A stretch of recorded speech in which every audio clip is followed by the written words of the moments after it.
আসসালামু আলাইকুম। বিনা খরচে কীভাবে উৎকৃষ্ট মানের মাটি ফলের ক্রেটে রেডি করছি গাছের জন্য, সেটা আজকে দেখাবো। নিচে আমি আগে নারিকেলের খোসা দিয়ে দিয়েছি, তারপরে সামান্য কিছু মাটি ছিটিয়ে দিলাম, তারপরে দিব সবজির খোসা। বেশ কিছুদিন 3-4 দিন সবজির খোসা জমিয়েছি প্যাকেটে, কয়েকটা প্যাকেট, সেগুলো ঢেলে দিলাম। তারপরে পুরানো কিছু সবজির খোসা আছে, ওগুলো দিয়ে দিচ্ছি। কিছু শুকনা ডাল লতা পাতা আছে, সেগুলো আসলে নিচে দেওয়া দরকার ছিল, আমি ভুলে গিয়েছিলাম, সেগুলো উপরে দিয়ে দিব। তারপর সামান্য কিছু মাটি আবার ছিটিয়ে দিলাম সবজির খোসার উপরে।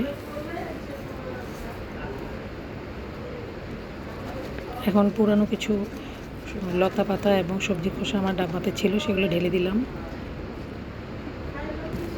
শুকনা কিছু পাতা ডালপালা এগুলো নিচে দেওয়া দরকার ছিল, আমি ভুলে গিয়েছিলাম, তাই উপরে দিয়ে দিলাম।